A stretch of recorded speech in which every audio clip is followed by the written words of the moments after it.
adalah pemuda Tamil yang beragama Muslim dan bekerja di Dubai. Suatu hari, Khalid terbang ke India untuk menghadiri acara pernikahan temannya. Saat memasuki pesawat, Khalid diperkenalkan dengan seorang politisi bernama Mani. Khalid lalu duduk di sebelah wanita bernama Sita. Mereka kemudian berkenalan dan mengobrol satu sama lain. Ternyata, Khalid dan Sita baru sadar bahwa mereka akan mendatangi pernikahan yang sama. Mereka sepakat akan naik mobil bersama. Pesawat pun landing tepat waktu dan mereka masuk ke bandara. Saat berjalan, mereka berdua melihat atap kaca bandara pecah dan hampir melukai gadis kecil. Khalid dan Sita kemudian naik mobil bersama dua orang temannya Khalid. Di tengah perjalanan mereka terjebak macet dan harus mencari rute lain. Terlihat ada seorang politikus bernama Tami yang sedang berjalan kaki ke kantor. Tami sedang terburu-buru karena ada urusan penting. Namun tiba-tiba Tami dibunuh oleh preman di pinggir jalan. Sesampainya di acara pernikahan, Sita turun dari mobil, sedangkan Khalid dan dua temannya menjemput mempelai wanita yang merupakan teman Khalid. Di tengah perjalanan, Khalid tidak sengaja menabrak seorang pria Muslim bernama Rafiq. Rafiq tewas di tempat. Beberapa menit kemudian, Kapolsek datang ke TKP. Kapolsek menginterogasi Khalid dan teman-temannya. Kapolsek baru tahu bahwa Khalid dan teman-temannya adalah seorang Muslim.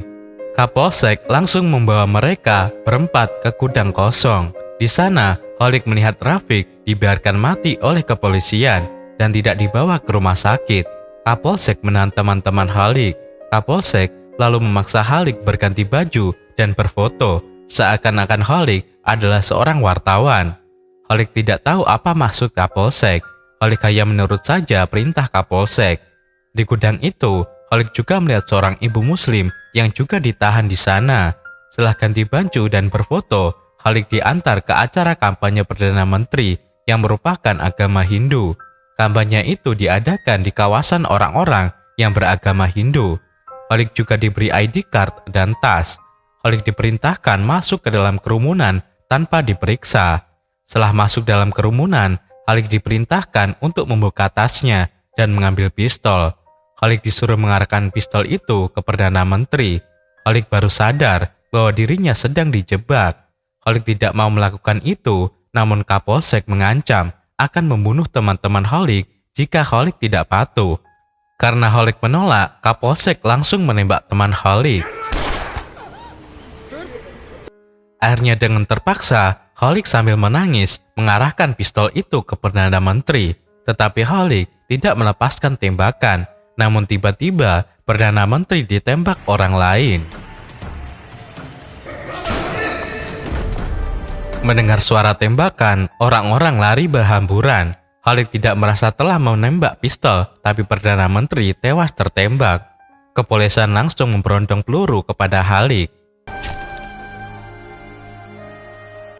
Tiba-tiba, Khalid hidup lagi dan terjebak dalam time looping. Khalid bisa memprediksi apa saja yang sudah ia alami. Khalid bingung kenapa ini bisa terjadi kepadanya. Khalid kembali ke pesawat. Khalid langsung menyapa Sita karena dalam kehidupan sebelumnya, Khalid sudah mengenal Sita. Sita bingung dari mana Khalid bisa tahu namanya. Padahal Sita belum pernah bertemu Khalid sebelumnya. Khalid mencoba menjelaskan apa yang terjadi dengan dirinya, namun Sita tidak percaya. Saat berjalan ke bandara, Khalid melindungi gadis kecil dari jatuhnya atap kaca, karena Khalid tahu kaca itu akan jatuh.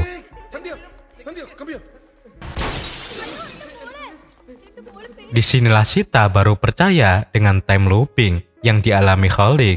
Namun dua teman Khalid yang menjemput Khalid belum percaya dan belum mengerti apa yang dialami Khalid. Di tengah perjalanan, Khalid memberitahu temannya akan ada kemacetan. Mereka bingung mengapa Khalid bisa tahu kalau akan ada kemacetan. Mereka pun mencari rute lain. Sita turun dari mobil dan menyarankan dua teman Khalid percaya saja dengan apa yang dikatakan Khalid.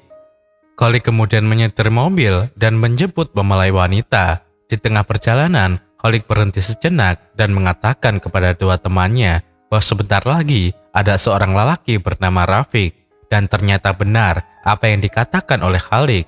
Rafiq datang meminta pertolongan karena dirinya dipaksa untuk membunuh Perdana Menteri. Akhirnya dua orang teman Khalid percaya dengan time looping yang dialami Khalid. Beberapa menit kemudian, Kapolsek datang menangkap mereka semua karena Rafiq sudah memuka rencana pembunuhan Perdana Menteri kepada Khalid. Kapolsek langsung menembak Khalid. Khalid hidup lagi dan terjebak dalam time looping. Khalid bisa memprediksi apa saja yang sudah dia alami. Saat tiba di bandara, Khalid mengajak Sita dan dua temannya ke kafe dan menjelaskan semuanya. Mulai saat ini, mereka bertiga percaya penuh dengan apa yang dikatakan Khalid. Khalid akan menggagalkan upaya pembunuhan Perdana Menteri dan menyelamatkan Rafiq agar Rafiq tidak dijadikan kambing hitam. Mulai sekarang, Khalid bertindak lebih cepat.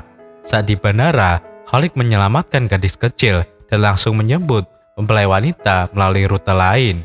Mempelai wanita kemudian diamankan di kereta api.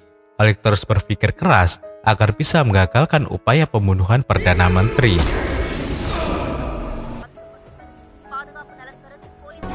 Khalid pergi ke kerumunan acara pidato Perdana Menteri. Di sana, Khalid melihat Rafiq mengarahkan pistolnya ke Perdana Menteri.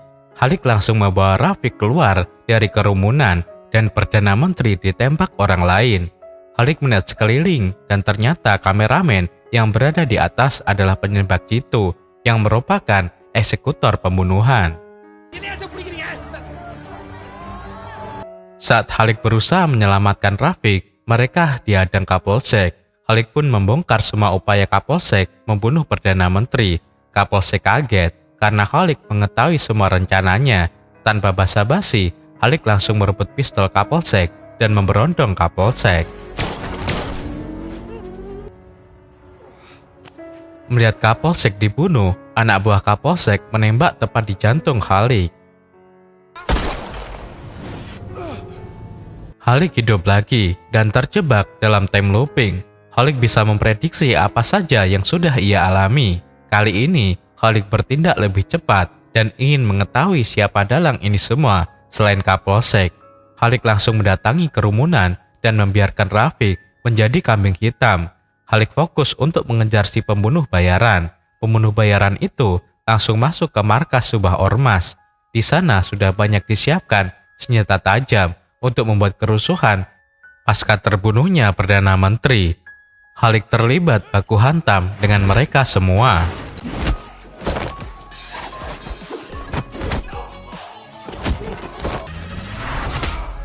Khalid berhasil mengajar si penembak jitu. Si penembak jitu mengatakan dia mempersiapkan semuanya di sebuah hotel di kamar nomor 414. Setelah itu, Khalid sengaja membuat dirinya ditebas pedang dan membuat Khalid tewas lagi. Setelah itu kembali dan mengalami time looping. Khalid bertindak cepat dan langsung menuju ke hotel. Khalid dibantu Sita berhasil menangkap si penembak jitu agar ia tidak bisa menghadiri acara kampanye Perdana Menteri. Di sisi lain, teman-teman Khalid berhasil mengamankan Rafiq. Setelah itu, Khalid pergi ke acara kerumunan dan melihat sekeliling. Karena tidak ada Rafiq dan pembunuh bayaran itu, maka acara pun berjalan aman. Khalid tersenyum bahagia karena melihat Perdana Menteri berjalan pulang setelah kampanye. Namun tiba-tiba, saat Perdana Menteri masuk ke dalam mobil, mobil itu meledak dan membuat Perdana Menteri tewas di tempat. Khalid bingung dengan semua ini. Padahal ia sudah menculik si penembak jitu dan Rafiq, tetapi pembunuhan terhadap Perdana Menteri tetap berhasil. Khalid dan teman-temannya kemudian melihat kerusuhan yang disulut para preman ormas. Khalid lalu menghampiri Kapolsek dan merebut pistol Kapolsek. Khalid marah-marah dan mengatakan, "Pak Kapolsek, aku tahu semua rencana busukmu. Kau sudah bermain politik kotor dengan membunuh Perdana Menteri dan menuduh orang Muslim sebagai kambing hitam. Mengapa kau melakukan itu? Agar orang-orang Islam dianggap sebagai teroris."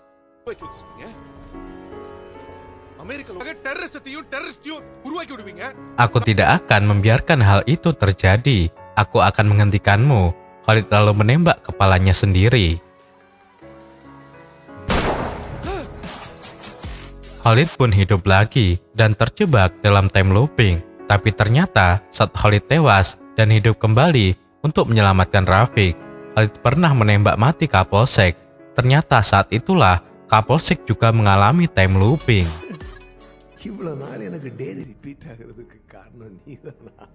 Meskipun Kapolsek mengalami time looping berkali-kali, Kapolsek tidak paham apa yang terjadi pada dirinya. Kapolsek berpikir selama berjam-jam mengenai hal ini.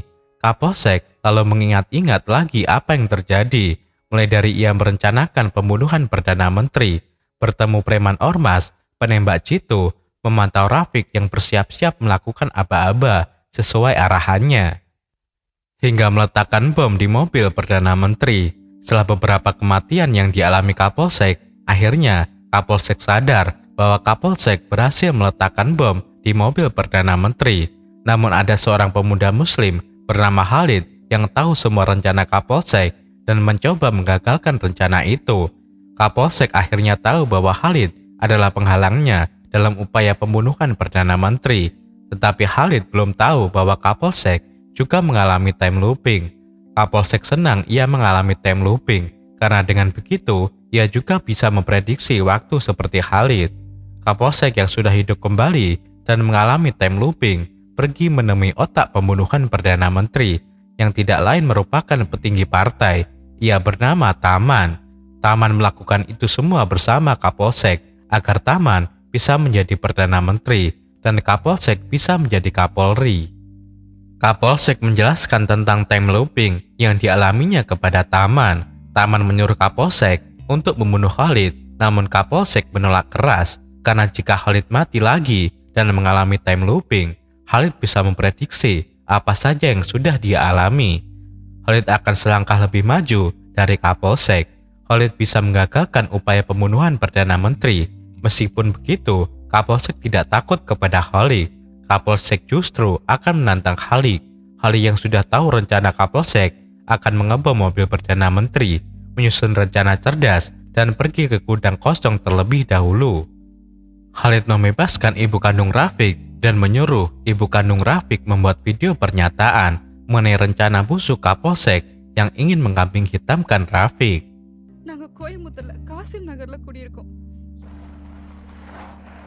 Khalid lalu pergi menjemput Rafiq, namun tiba-tiba yang datang bukan Rafiq, tetapi si penembak jitu. Khalid bingung kenapa si penembak jitu mengetahui rencana Khalid.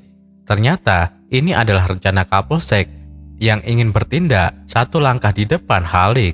Si penembak jitu menembaki ke mobil Khalid menggunakan drone.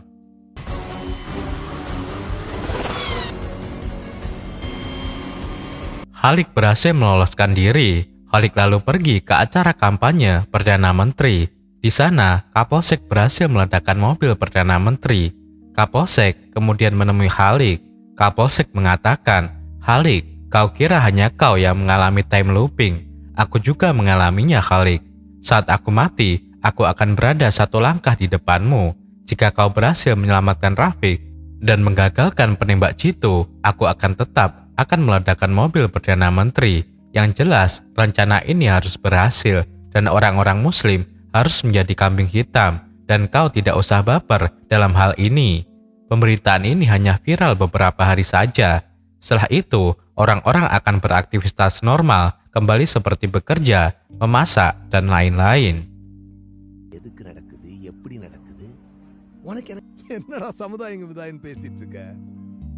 Kapolsek terus melanjutkan argumennya dengan mengatakan, "Khalid, meskipun kau mati 1000 kali, rencanaku ini tetap akan aku jalankan. Jika kau menghalangiku, maka aku akan memburu teman-teman, keluarga, dan orang-orang yang kau sayangi. Kau mengerti?" Kapolsek ingin menantang Khalid untuk adu cepat dalam time looping. Kapolsek lalu menembak kepala Khalid. Sekarang Khalid baru tahu bahwa jika ia mati, maka Kapolsek juga ikut mati dan berada selangkah di depan. Karena itu, Khalid berpikir keras bagaimana cara ia bisa selangkah di depan Kapolsek dan mencari otak dari ini semua.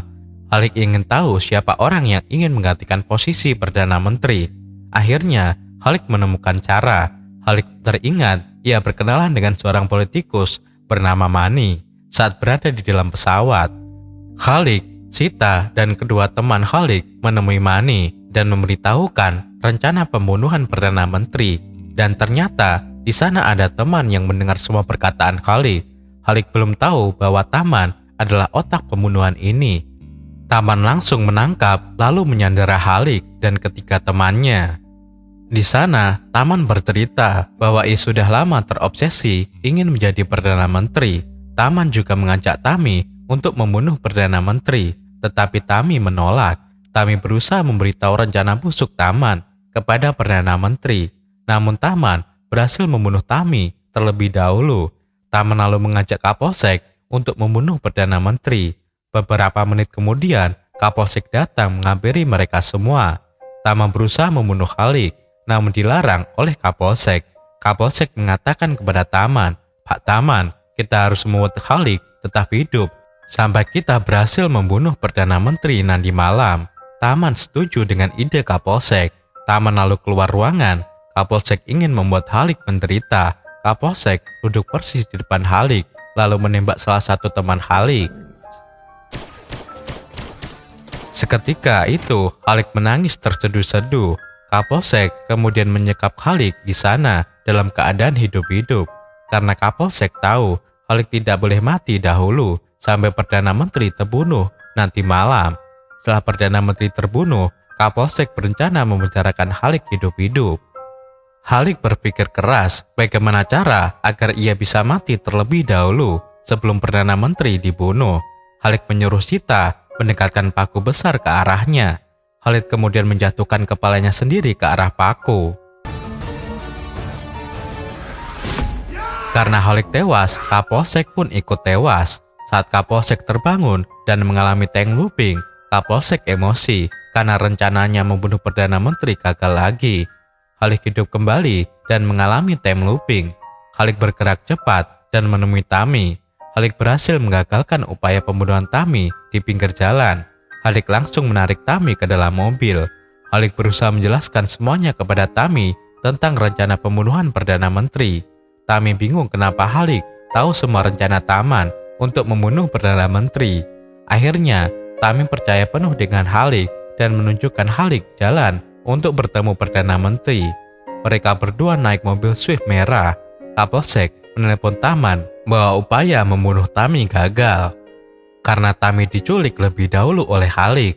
Kapolsek memerintahkan anak buahnya mengejar mobil Swift merah untuk menangkap Halik agar Halik tidak bisa bertemu Perdana Menteri. Akhirnya, kepolisian berhasil mengepung mobil Swift merah. Namun saat kepolisian memaksa Halik turun dari mobil itu, ternyata di dalam mobil hanya ada Tami. Halik berhasil kabur melarikan diri.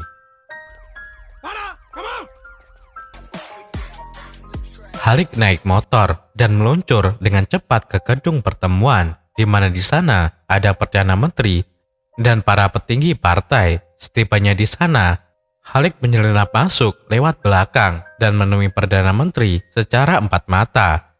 Halik melakukan video call dengan Tami dan mengatakan semua rencananya Taman dan Kapolsek kepada Perdana Menteri.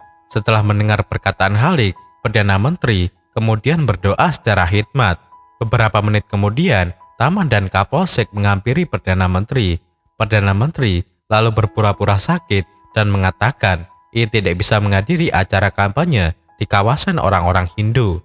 Mendengar hal itu, Taman dan Kapolsek tetap ngotot dan memaksa Perdana Menteri agar tetap mengisi acara kampanye itu.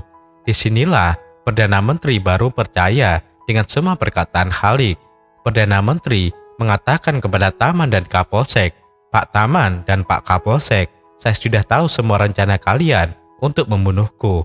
Aku tadi hanya berpura-pura sakit untuk membuktikan informasi ini, dan ternyata benar informasi yang aku dapat." Taman bertanya balik kepada Perdana Menteri, "Pak Perdana Menteri, yang terhormat, informasi itu tidak benar. Itu semua hanyalah fitnah. Dari mana Bapak tahu soal informasi itu?" Perdana Menteri menjawab, Informasi ini aku dapat dari seorang pemuda muslim bernama Abdul Halik. Perdana Menteri sudah mengetahui semuanya dan tidak akan menghadiri acara kampanye nanti malam. Karena itu, Kapolsek langsung menembak Perdana Menteri, tetapi beruntung Halik berhasil melindunginya.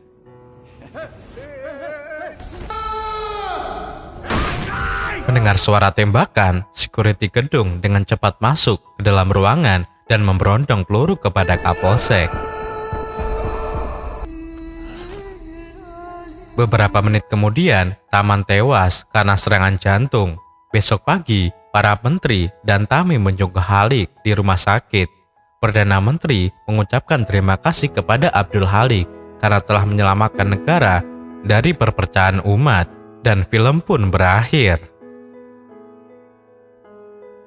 Di film ini pun mengungkapkan tentang pandangan umat terhadap Islam di India. Sebetulnya itu hanyalah fitnah saja. Mereka mengadu domba untuk memecah belah rakyatnya. Bukankah berbeda agama dan saling menghargai itu lebih baik timbang membela agamanya sendiri masing-masing? Toleransi di dalam negara, multikultural, dan budaya itu harus dijunjung untuk persatuan negara.